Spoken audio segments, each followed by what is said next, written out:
Holidays-nale, adu namma GT Holidays da. GT Holidays, South India's #1 travel brand. You know you are special when you're with GT Holidays. வாயு தொல்லையா மலச்சிக்கலா இனி கவலை வேண்டாம். Sivarajan Rajlax capsules. தொடர்புக்கு 9600426500.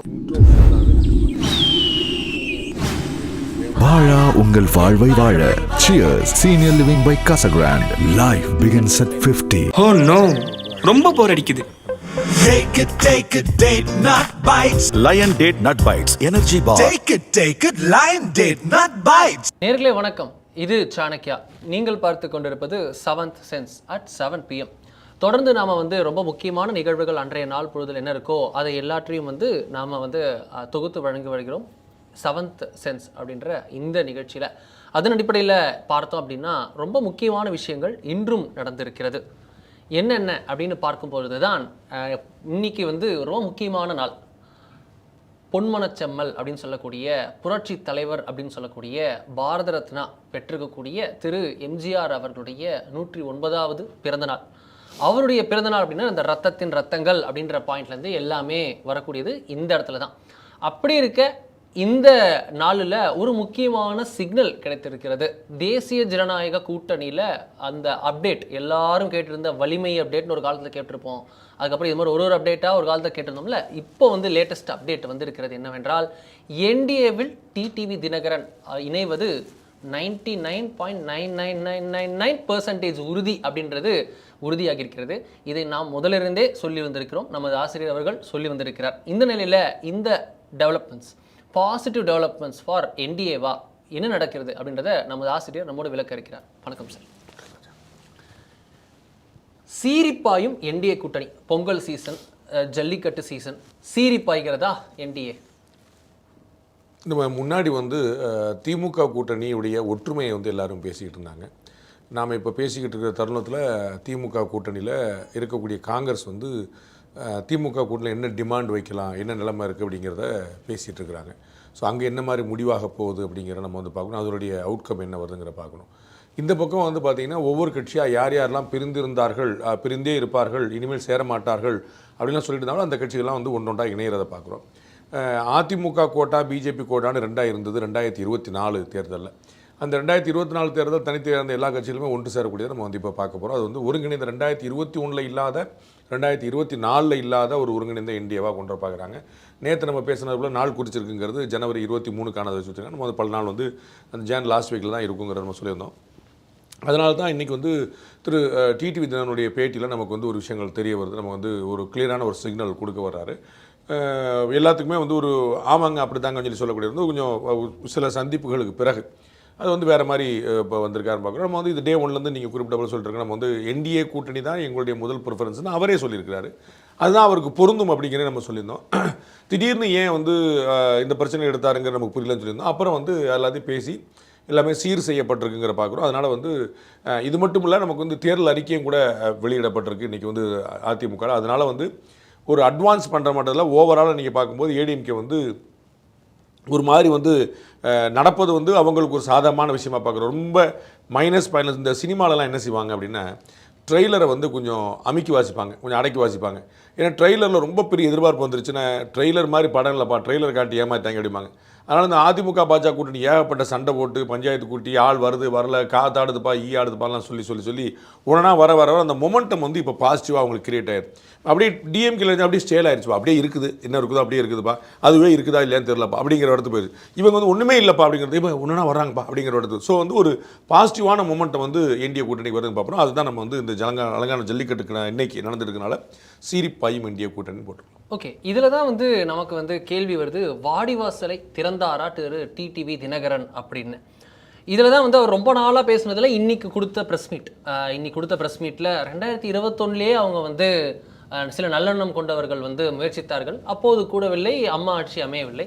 இப்பொழுதும் அதே நல்லெண்ணம் கொண்டவர்கள் பேசி வருகிறார்கள் அப்படின்னு சொல்கிறார். அப்போ யார் பேசுகிறாங்கன்றது எவென்ச்சுவலாக தெரியும். திரு அமித்ஷா அவர்கள் இபிஎஸ் ஓபிஎஸ் இருக்க பிஎல் சந்தோஷ் மட்டும் வைத்துக்கொண்டு அவர் பேசியிருந்தார்.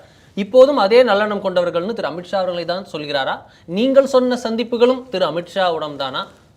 திரு அமித்ஷா அவர்களோடு திரு டிடிவி தினகரன் சந்தித்திருக்கிறார் இந்த ரீசெண்ட் டேஸில். அதாவது திரு எடப்பாடி பழனிசாமி அவர்களை பற்றிய விமர்சனங்களுக்கு பிறகு திரு டிடிவி தினகரன் அவருடைய தலைமையை ஏற்க மாட்டோம், முதலமைச்சருடைய வேட்பாளராக திரு எடப்பாடி பழனிசாமி ஏற்க மாட்டோம்னு சொன்ன பிறகு ஓரிரு முறை திரு டிடிவி தினகரன் சந்தித்ததாக செய்திகள் வருகின்றன. திரு அமித்ஷாவுடனேவா இல்லை மேலிட தலைவர்கள் அப்படின்னு பார்க்கணுமா?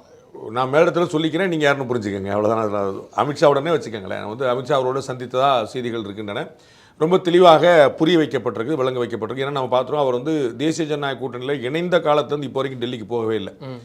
இந்த மாதிரி டெல்லிக்கு சென்றதை அவர் உறுதிப்படுத்திருக்கார். டெல்லிக்கு போகும்போது என் ஃப்ரெண்ட்ஸை பார்க்க போவேன், நான் ஆமாம் 11 வருஷம் நாளாக எம்பியாக இருந்தேன். ஓகே, அவர் டெல்லிக்கு போனாருங்கிற அளவுக்கு இப்போ ஒத்துக்கிட்டு இருக்காரு. அப்புறமா அவர் சொல்லுவார், நல்லது தானே. நம்ம அவரே சொன்னது போல் பேச்சுவார்த்தையில் இருக்கும்போதே எல்லா உண்மையும் சொல்ல வேண்டிய அவசியம் இல்லை, பேச்சுவார்த்தை முடிந்த பிறகு சொல்லதான் சரியாக இருக்கும். அதையும் யார் சொல்லணுமோ அவர் சொன்னால் சரியாக இருக்குங்கிற சொல்லியிருக்காரு. இன்றைக்கி கூட்டணிக்கு தலைமை வைக்கக்கூடிய அமைப்புகளும் 3 நம்ம பார்க்கலாம். ஒன்று இந்த பக்கம் தாவேகா, இந்த பக்கம் திமுக, இந்த பக்கம் அகில இந்திய பாஜக, தமிழ்நாட்டில் அதிமுகன்னு பார்க்குறோம்.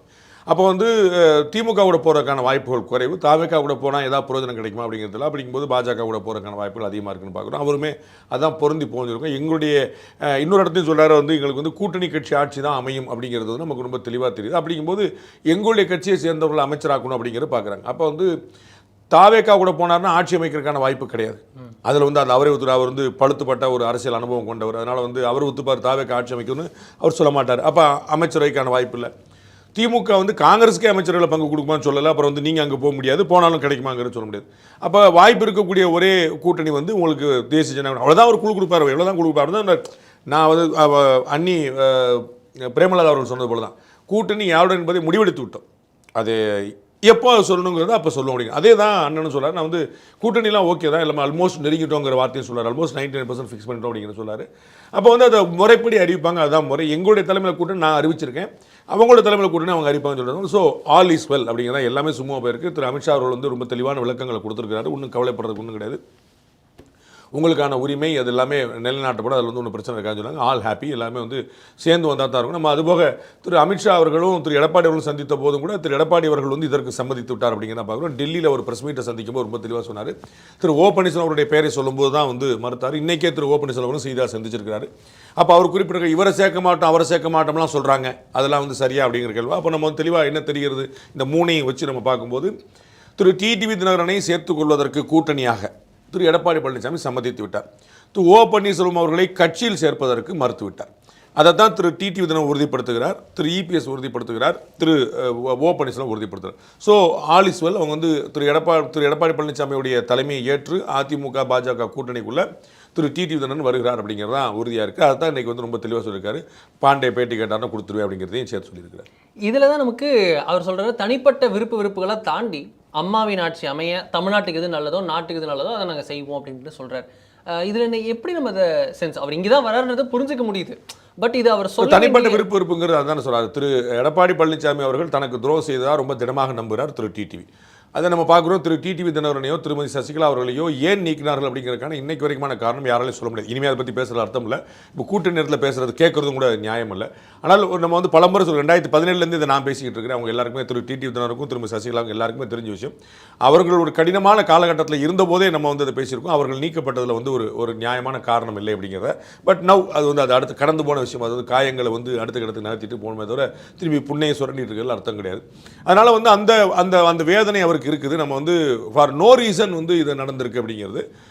திரு ஓ பன்னீர்செல்வம் முதலமைச்சர் பதவியிலிருந்து நீக்கப்பட்டதுலேருந்தே எல்லாம் இந்த மாதிரி தான், எல்லாமே தேவையே இல்லாமல். திரு ஓ பன்னீர்செல்வம் அழகாக கேட்டார், நீங்கள் சொன்னதானங்க நான் செஞ்சுக்கிட்டு இருந்தேன், அப்புறம் எதுக்கு நீ இறங்க சொன்னீங்கிறதே தெரியலையே. ஸோ திரும்ப சசிகலா விரும்பாத தலைவராக திரு ஓபிஎஸ் இல்லையே, முதலமைச்சராக இல்லையே. அப்போ அது ஏன் சொன்னாங்க, அது காலம், அவ்வளோதான், டைம் அந்த மாதிரி பண்ணுறது. அது மாதிரி தான் நீக்கம் வந்துச்சு. திரு எடப்பாடி பழனிசாமி அவர்களும் திரு டிடிவி தினகரனும் எந்த இடத்துல ஏடிஎம்கேக்காக முரண்பட்டாங்கிறதுக்கு யாருக்குமே பதில் கிடையாது. அப்போ அது சரி ஓகே அதெல்லாம் பழசு அப்படிங்கிற இடத்துல வர்றாங்க. அதனால் ஒரு அமிக்கவலாக நிற்கிறாங்க. அதுக்கு தான் ஒரு கேட்டரிஸ்ட் தேவைப்படுது. பிஜேபி அந்த ரோலை ப்ளே பண்ணிச்சு. 2021 மாட்டேன்னு சொன்ன திரு எடப்பாடி பழனிசாமி 24 பிஜேபியும் வேண்டாம் அப்படின்னு சொன்ன திரு எடப்பாடி பழனிசாமி இப்போ புரிந்து கொள்கிறார். சரி எல்லாருமே இருந்தால் நல்லது தான் போல். ஒரு சேலஞ்சிங்கான பீரியடு, எதிர டிஎம்கே ரொம்ப ஸ்ட்ராங்காக நிற்குது. அப்போ நம்ம இந்த விஷயங்களை எதிர்கொள்றதுக்கு எல்லாரும் ஒன்றா இருந்தால் நல்லாயிருக்கும். இப்போ டிஎம்கே இவ்வளோ விட்டு கொடுத்து இறங்கி போகும்போது நம்ம விட்டு கொடுத்து போகிறதுல ஒன்றும் தப்பு கிடையாது. விட்டு கொடுத்தா கெட்டு போக மாட்டாங்கிறது உலக பழமொழி. அதனால் அவருக்கு அது புரிஞ்சிருக்கு. அது திரு எடப்பாடி பழனிசாமி ஏற்றுக்கொண்டார் அப்படிங்கிறனால அப்போ நம்ம சுமூகமாக போகலாங்கிற இடத்துக்கு வந்திருக்கு. அதனால தான் அந்த வாடிவாசல் திறக்கப்பட்டிருக்கு. இதில் அவர் சொல்கிற ஸ்டேட்மெண்ட்டில் நான் இன்னொரு ஸ்ட்ரெஸ் பண்ண நினைக்கிறேன். என் கூட வந்திருக்கவங்களாம் பாருங்கள், இவங்கெல்லாம் விலை கொடுத்து கூட வாங்க முடியாத அளவுக்கு வந்திருக்காங்க. இவங்களாம் என்னோட முன்னாள் அமைச்சராக இருந்தவர், முன்னாள் சேர்மனாக இருந்தவர், இவர் எம்எல்ஏவாக இருந்தவர் அப்படின்னு சொல்லிட்டு ஒருத்தராக ஐடென்டிஃபை பண்ணி சொல்கிறார். இன்னொரு லைனில் சொல்லும் போது நீங்கள் சொன்ன அதே விஷயத்த சொல்கிறாரு, கூட்டணி ஆட்சி அமைவதற்கான வாய்ப்புகள் தான் தெரிகிறது, இது என்னுடைய தனிப்பட்ட பார்வை, என்னுடைய பார்வையில் ஒரு அரசு அமைந்தால் வரக்கூடியது கூட்டணி ஆட்சி தான் அப்படின்னு சொல்கிறாரு. என்னுடைய அமைச்சர்கள் வரணும் அப்படின்றாரு. ஸோ ஒரு கூட்டணி விஷயங்கள் எல்லாத்துக்கும் அமைச்சரவைன்னு எல்லாத்தையும் ஒரு யோசிச்சு பண்றார் அப்படின்றப்போ இதை அதிமுகவும் யோசிக்கும்ல. அதிமுக எப்படி அமமுகவோட களத்தில் ஜெல் ஆகும் in case of future events? யாருமே யாருடைய களத்தில் ஜெல்லாவாங்களா மாட்டாங்களாங்கிறதுலாம் ஒரு யூகத்தெலாம் போய் நிற்கும். ஆக மாட்டாங்கன்னு யாருமே நம்ம முடிவு பண்ண முடியாது. 2024 வரைக்கும் சண்டை மண்டை உடச்சிக்கிட்டு இருந்த அதிமுகவும் பாஜகவும் ஜெல்லாயிரும். அப்போ மற்றவங்களாம் ஜெல்லாக மாட்டாங்களா அப்படின்னா அது எல்லாருமே ஆகத்தான் செய்வோம். ஏன்னா எல்லாருமே வெற்றி தேவைப்படுது, இருவருக்குமே தேவைப்படுது. இன்றைக்கி வந்து அதிகாரத்தில் பங்களிக்காமல் நம்ம உடம்பாடு சொல்லக்கூடிய காங்கிரஸ் திமுக இப்படி ஜெல்லாயிரும். அப்போ அதுக்கு ஒரு கணக்கு வரத்தான இப்போ நாளைக்கு அடுத்த சண்டைகள் இருக்குல்ல, மதிமுக சொந்த சின்னம் கேட்க போகுது. அப்போ வந்து என்ன நிற்கும், உதயசூரியன் சின்னத்தில் போட்டிட மாட்டோம், சொந்த சின்னம். அப்போ என்ன செய்வாங்க, விடுதலை சின்னத்தில் கூட 2 சீட் கேட்பாங்க. அப்போ என்ன ஆகும், அப்போல்லாம் ஜெல்லாகாது. இனிமேல் தான் வரப்போகுது சண்டை. இதாவது சண்டை வந்து முடிஞ்சிருச்சு, சண்டை போட்டாங்க முடிஞ்சிருச்சு, அமிக்கபிளாக ஐட்டத்தை பற்றி பேசிகிட்டு இருக்கோம், இணைஞ்சிட்டாங்களேங்கிற பற்றி பேசிகிட்டு இருக்கோம். அது இணையில இன்னும் ஆரம்பிக்கவில்லை சண்டைன்றேன் நான். அப்போ இப்படி செல்லாகும், அப்போ கடைசி இடத்துல சண்டை போட்டாங்க இப்படி செல்லாவாங்க. ஸோ அதெல்லாம் நடக்க தான் செய்யும். எல்லாருக்குமே புரிதல் இருக்குது, எல்லாருக்குமே நோக்கம் ரொம்ப தெளிவாக இருக்குது. இந்த கூட்டணி அமைச்சரவை அப்படிங்கிற பொறுத்தளவுக்கு வந்து தேர்தலுக்கு பிறகு மே மாதம் முதல் வாரத்தில் தான் அதை பற்றின பேச்சே வரும். அதுதான் பேசுகிறதும் சரியாக இருக்கும். யார் எவ்வளோ சீட்டுங்கிறத பொறுத்து தான் அது முடிவாகும். இன்றைக்கி இருக்கக்கூடிய நிலைமையில் 2006 கூட்டணி அமைச்சருக்கான நீடு இருந்தும் திமுக கொடுக்காமல் இருந்துச்சு. இன்றைக்கி இருக்கிற நிலைமையில் அப்படி கிடையாது. ஸோ அதிமுகவோ திமுகவோ யார் முன்னணி கட்சியாக முதன்மை கட்சியாக வந்து நின்றாலும் அறுதி பெரும்பான்மை அவர்களுக்கு கிடைக்கல அப்படின்னா வந்து அவங்க கூட்டணி அமைச்சரை பற்றி யோசிச்சு தான் ஆகணும். கிடைச்சிருச்சுன்னா அவங்க வந்து அவங்களுடைய அப்பர் ஹேண்ட் இருக்கும், விச் இஸ் வெரி ஆப்வியஸ். நம்ம பார்த்தோம் 2011 திரு ரங்கசாமி அவர்கள் இங்கே புதுச்சேரியில் அதிமுகவுடைய கூட்டணி அமைச்சிருந்தார், கூட்டணி அமைச்சரவை அறிவிச்சிருந்தார். சடக்குன்னு மாற்றிட்டு போயிட்டு நான் தனி அமைச்சரவைன்னு சொல்லிட்டார். ஜெயலலிதா அவர்கள்ட்டே வந்து பண்ணிட்டாங்க. அது அதிமுக அந்த அவர் என்ஆர் காங்கிரஸும் கூட்டணி இருந்துச்சு, கூட்டணியாக தேர்தல் சந்திச்சாங்க. அவருக்கு தேவையான அறுதி பெரும்பான்மை அவருடைய கட்சிக்கே கிடைச்சிருச்சு, என்ஆர் காங்கிரஸுக்கே கிடைச்சிருச்சு, செட்டில் ஆகிட்டாங்க. ஸோ நீங்கள் வந்து இப்போ கூட்டணி சொன்னீங்களே, கூட்டணி சொல்ல பாஜக மாதிரி பெருந்தன்மை எல்லாருக்கும் இருக்குன்னு சொல்ல முடியாது. நீங்கள் 2004 ஒன்று பேசின காங்கிரஸ் 2009 வேற பேச்சு, ராகுல் பார்முலாங்க அப்படின்னு சொல்லிச்சு. கூடவே இருந்த திமுகவுக்கு வந்து சேலஞ்ச் பண்ணிச்சு. அமைச்சரை பதவியேற்கும் போது திமுக பதவியேற்கலை, அதுக்கப்புறம் தான் ஒரு 10 நாள் கழிச்சு தான் பதவியேற்றாங்க. ஸோ அப்போ காங்கிரஸ் கட்சி அன்னைக்கு மரணம் பிடிக்கலையா, அதை இன்னைக்கு திமுக மேற்கோள் காட்டுச்சுன்னா பாஸ் நீங்கள் 2004 என்ன பேசுறீங்க, 9 அப்போ என்ன புரியுது நமக்கு? ரைடு விட்டுக்கிட்டே சீட்டு பேச்சுவார்த்தை நடத்தினீங்க ஒரே அரங்கத்தில். நாங்கள் தினமலர்ல இருந்தோம், நாங்கள் தலைப்பு போட்டோம் சுனாமி அப்படின்னு நாங்கள் போட்டோம். அன்னைக்கு அது வந்து இந்த பக்கம் அன்னைக்கு சுனாமி அலர்ட் அன்னைக்கு வந்துச்சு, இந்த பக்கம் ரைடு, இந்த பக்கம் வந்து அலையன்ஸ் ரெண்டு பேசுறாங்க. அது எல்லாருமே விமர்சனம் பண்ணுவாங்க. ஃபர்ஸ்ட் ஃப்ளோரில் கூட்டணி பேசிட்டு செகண்ட் ஃப்ளோர் ரைடு நடக்கிற உலகத்தில் பார்க்க முடியாதுன்னு அறிவாலயத்தில் நடந்துச்சு. அன்னைக்கு கலைஞர் டிவி அலுவலகம் அங்கே இருந்துச்சு. ஸோ அதெல்லாம் வேற. நம்ம வந்து புரிஞ்சுக்க வேண்டியது என்னென்ன, டிஎம்கே தனிப்பெரும்பான்மை பெற்றால் கூட்டணி கொடுக்காது, இல்லாட்டி மாட்டேன்னு சொல்லும். அதிமுக தனிப்பெரும்பான்மை பெற்றால் கூட்டணி கொடுக்காது. அதிமுக திமுக ரெண்டுல எந்த கட்சிக்கு வந்து தனிப்பெரும்பான்மை கிடைக்காது, கூட்டணி கொடுத்தாக வேண்டிய நிலைமை. அதைத்தான் இவர் வந்து அவர் தனிப்பெரும்பான்மை கிடைச்சிடாதுங்கிற மாதிரி சொல்கிறாங்க. போட்டி எல்லாரும் ஜெயிச்சாங்கன்னா அவங்களுக்கு எல்லா வாய்ப்புமே கிடைக்கும். நம்ம வந்து விஜயகாந்த் அவர்கள் 2011 எதிர்க்கட்சி தலைவர் ஆக முடியும்னு நினச்சிட்டா போட்டிருப்பார். அடிச்சு பிடிச்சி 2 பேரும் ஒன்று மண்ணா இறங்கி வேலை பார்த்ததில் 3ஆயிரத்துக்கு போயிடுச்சு திமுக.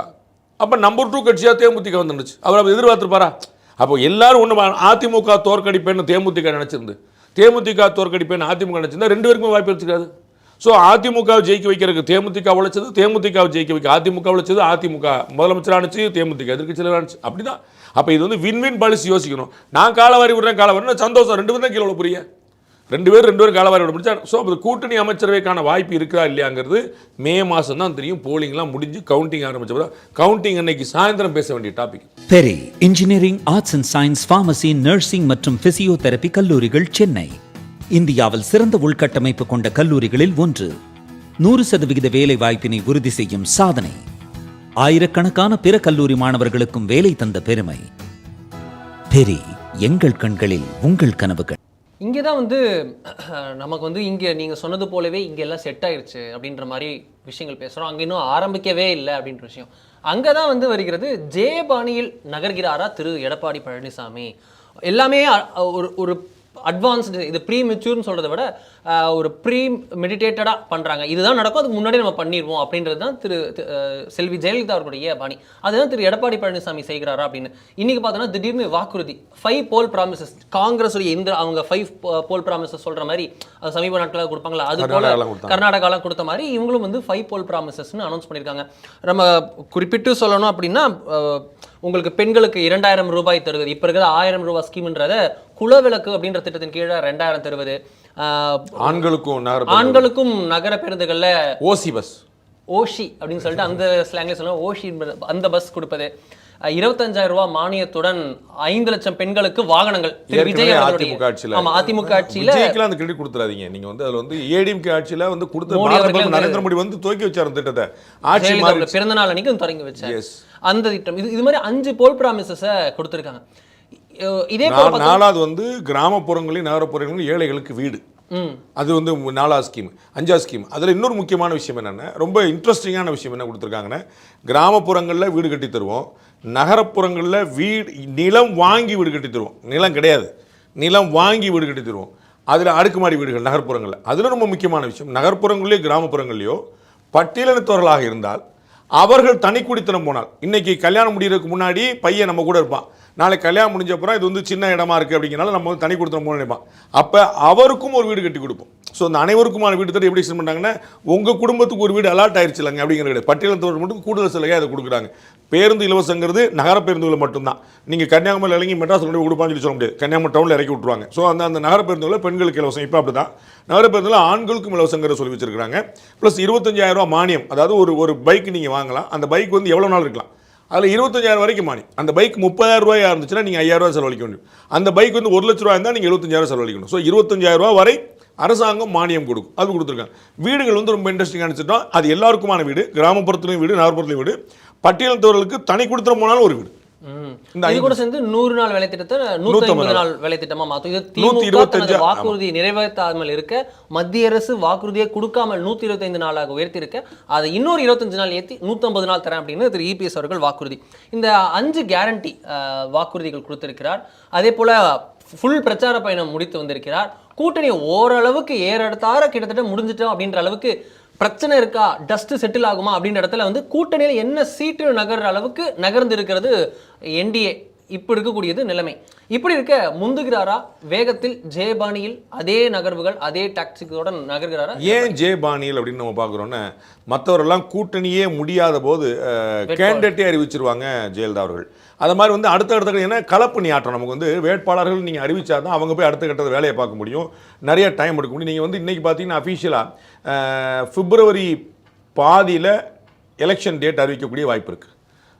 ஏப்ரல் 2 மிட் வீக்கில் வந்து போலிங் நடக்க வாய்ப்பு. அப்போ உங்களுக்கு வந்து 60 நாள் தான் இருக்கும் உங்களுக்கு. அப்போ நீங்கள் இப்போயே நீங்கள் வேலை ஆரம்பிச்சா அது வந்து நீங்கள் 90 நாளாகவும் 120 நாளாகவும் நீங்கள் மாற்றி கொண்டு வந்துட முடியும். அப்போ வந்து கடகடன்னு வேலையை நீங்கள் பார்க்க ஆரம்பிச்சிட முடியும். அப்போ வந்து வேலையை பார்க்கணும்.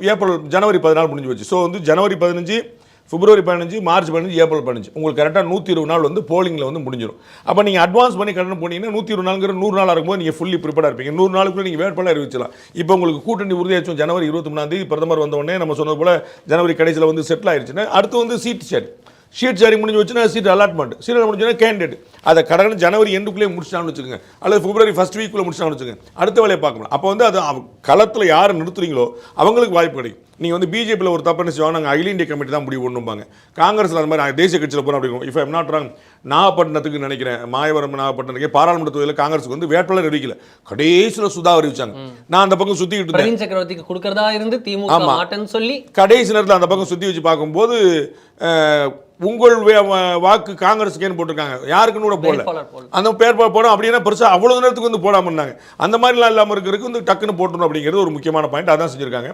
இன்றைக்கி வந்து அந்த கட்சிக்கு ரொம்ப நல்ல நாள், எம்ஜிஆருடைய பிறந்த நாள். அவங்க வந்து பிரதமர் வந்து ட்வீட் போட்டிருக்காரு.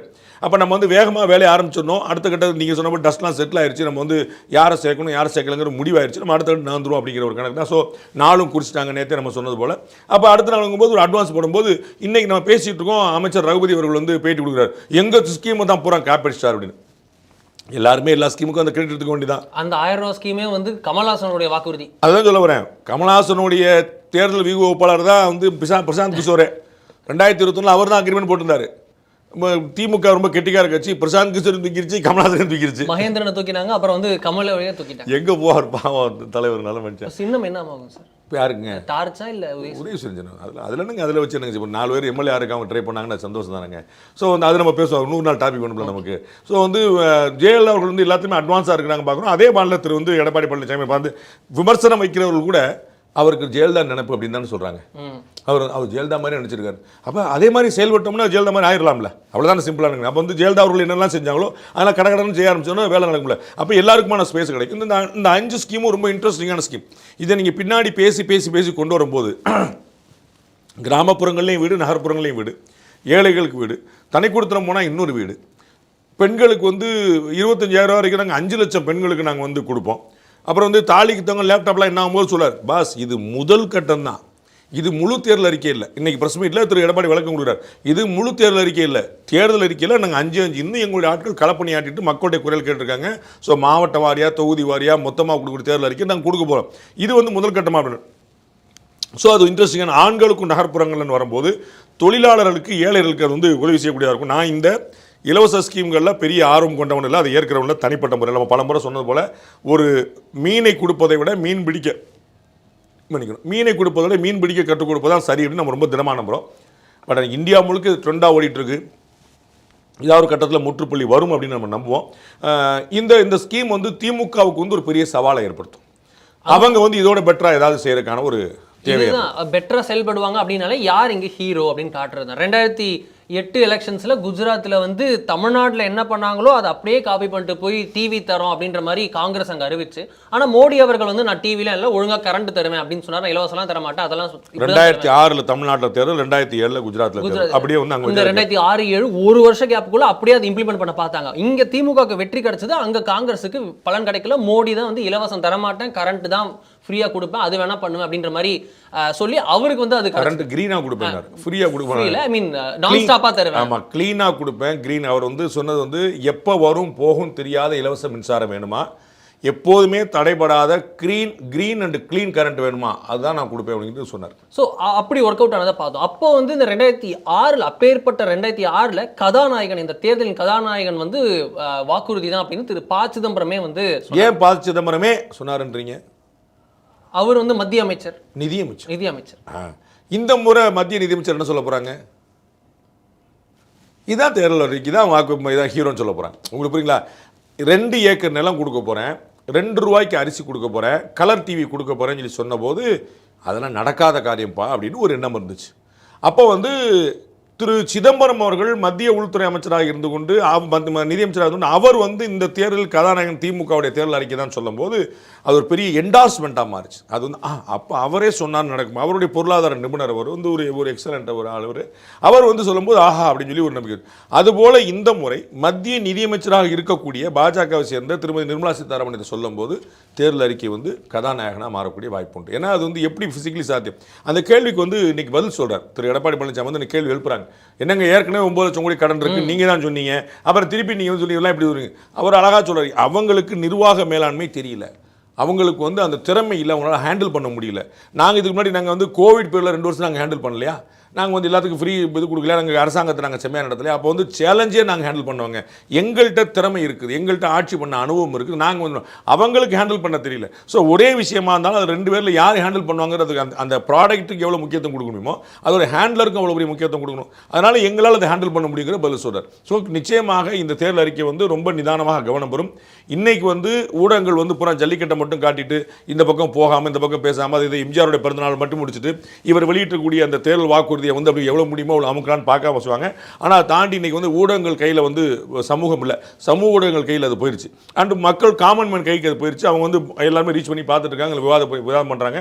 ஸோ ஊடகங்கள் மறைக்க முடியும் அப்படிங்கிறதெல்லாம் கடந்து போயிடுச்சுங்கிறது அவங்க ஊடகங்கள்லாம் புரிஞ்சுக்கணும். அதனால் வந்து லேட்டராக இது ஒரு டிஸ்கஷன் பாயிண்ட்டாக வரும். சாத்தியமா, கொடுக்க முடியுமா, இடம் இருக்குதா, நிலம் இருக்குதா, 25,000 ரூபா 5 லட்சம் பேருக்கு எப்படி கொடுப்பாங்க, இது மாதிரியான கேள்விகள். கவர்மெண்ட் பஸ் ஏற்கனவே தொங்கிட்டு இருக்கு, இப்போ ஆண்களுக்கு ஃப்ரீயாக கொடுத்தா எப்படி போகும், இதெல்லாமே டிஸ்கஷன் பாயிண்ட்டாக வரும். டிஸ்கஷன் பாயிண்ட்டாக வரும்போது இது சாத்தியம் என்ற நம்பிக்கையும் சேர்ந்தே வரும். இதில் தானே அந்த ஃபிஸ்கல் ப்ரூடன்ஸ் நம்மளால முடியுமா அப்படின்றது, டெபிசிட் ப்ரூடன்ஸ் டோட்டலாக நம்மளுடைய எவ்வளோ தாங்க முடியுன்றப்போ ஆல்ரெடி ஃப்ரீ லேப்டாப்ல வந்து ஏகப்பட்ட ஸ்கீம்களை நிப்பாட்டிட்டு தான் இந்த 1000 ரூபா ஸ்கீமே கொண்டு வந்தாங்க. அதில் இவங்க அந்த பழைய திட்டங்களையும் புதுப்பிப்போம், இந்த புது திட்டங்களையும் இன்னும் கொஞ்சம் கிராண்டர் ஆக்கும் அப்படின்றப்போ 9 லட்சம் கோடின்றது எவென்ச்சுவலா பெருசாகும் தானே. அது சமாளிக்க இடத்துல திருப்பி மத்திய அரசு கிட்ட தான் போகணுமா? வெறும்னு லாஜிக்கலாக பார்த்தா அதுதான் உண்மை. அதுக்கு பிறகு என்ன திட்டம் வச்சுருக்காங்கன்னு பார்க்கணும். வேறு ஏதாவது பொருட்கள் விலை உயருமா, வரி உயருமா, வருமானம் உயருமா, வேறு ஏதாவது ஆல்டர்னேட்டிவ் வச்சுருக்காங்களா? வருமானத்தை உயர்த்துறதுக்கு டாஸ்மாக் இல்லாமலே 100 வழிகள் இருக்குது.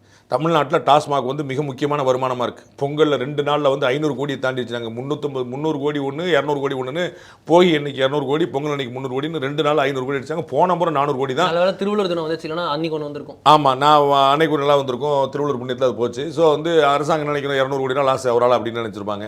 ஸோ வந்து ஏன்னா இப்போ பொங்கலுக்கு வந்து காசு கொடுக்குறதுக்கு 200 கோடி ரூபா தான் ஒதுக்குனாங்க. அந்த 200 கோடி ரூபா ஒரு நாள் டாஸ்மாகில் கிடச்சிருமா உங்களுக்கு?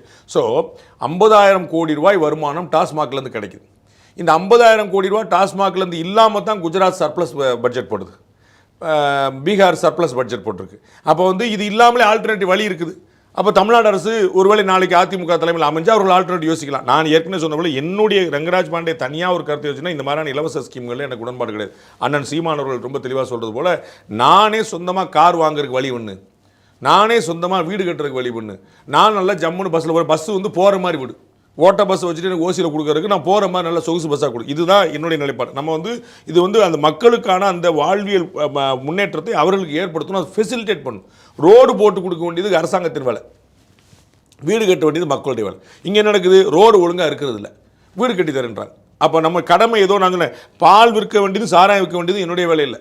அரசாங்கம் சிமெண்ட் இருக்குது, அரசாங்கம் பால் இருக்குது, அரசாங்கம் வந்து இது வைக்குது, அது வாட்டர் பாட்டில், இது நம்முடைய வேலை இல்லை. இந்த விற்பனைகளை ஸ்ட்ரீம்லைன் பண்ண வேண்டியது அரசாங்கத்தின் வேலை. இன்னைக்கு ஏர் இந்தியா எது கொடுத்துட்டீங்க? ஃப்ளைட் பண்ணுறது, வண்டி ஓட்டுறது நம்முடைய வேலை இல்லை. அப்போ பஸ் ஓட்டுறது, அப்போ நம்ம இதுதானே புரிஞ்சு நம்ம வந்து இதை வந்து அடுத்தவர்கள்ட்ட கொடுத்துட்டு இது சரியாக இருக்குதான்னு கட்டுப்படுத்த வேண்டியது நம்முடைய வேலை. நம்ம பிஎஸ்என்எல் மட்டுமே இருந்தபோது நம்மளோட தொலைத்தொடர்பு எப்படி இருந்துச்சு? இன்றைக்கி தனியார்ட்ட கொடுத்தபோது தொலைத்தொடர்பு முன்னேறிக்கா குறைஞ்சிருக்கா? ஒரு கால் பேசுறதுக்கு நீங்கள் 1.5 மணி நேரம் வெயிட் பண்ணணும். அப்படிங்கிறது தாண்டி ஒரு வினாடியில் நீங்கள் வந்து உலகத்தில் எந்த முனையும் தொடைய முடியுங்கிறது ஒரு முக்கியமான விஷயம். அதுதான் நீங்கள் பண்ணணும். ரேட்டை நீங்கள் ஸ்ட்ரீம்லைன் பண்ணுங்கள், கட்டுப்பாட்டில் கொண்டு வாங்க. யாருக்கு ஏலம் கொடுத்தீங்க? எனக்கு 2G தானே பார்த்தோம், அது யாருக்கு கொடு, அதை நீங்கள் கட்டுப்படுத்தி கொண்டு வரக்கான வழியை பாருங்கள். ஆனால் அவர்கள்ட்ட கொடுங்க. அப்போ உள்டாவாக நடக்குங்கிற பார்க்கணும். இது நம்முடைய தனிப்பட்ட பார்வை, அது ஓரமாக இருக்கட்டும். பட் இவர்களாக ஃபைனான்சியலாக இதை வந்து ஹேண்டில் பண்ண முடியாதுங்கிறது அவரவருடைய நிர்வாக திறமையை பொறுத்து. இதுதான் இவங்களுடைய இது மினிமம் கவர்மெண்ட் மேக்ஸிமம் கவர்னன்ஸ்னு அன்றே சொன்னார் வாஜ்பாய். அதெல்லாம் வந்து நிகழ்கால அரசியலில் வெற்றி பெறுவதற்கு சில விஷயங்கள் செய்யணும். அதில் ஒன்றாக இதை நாம் பார்க்கணும். இன்னும் பல விஷயங்கள், பல அறிவிப்புகள் வந்து கொண்டே இருக்கும். ஒவ்வொன்றையும் நாம் தொடர்ந்து பார்த்து கொண்டே இருப்போம். தொடர்ந்து இணைந்திருங்கள் சாணக்கியாவுடன். இது 7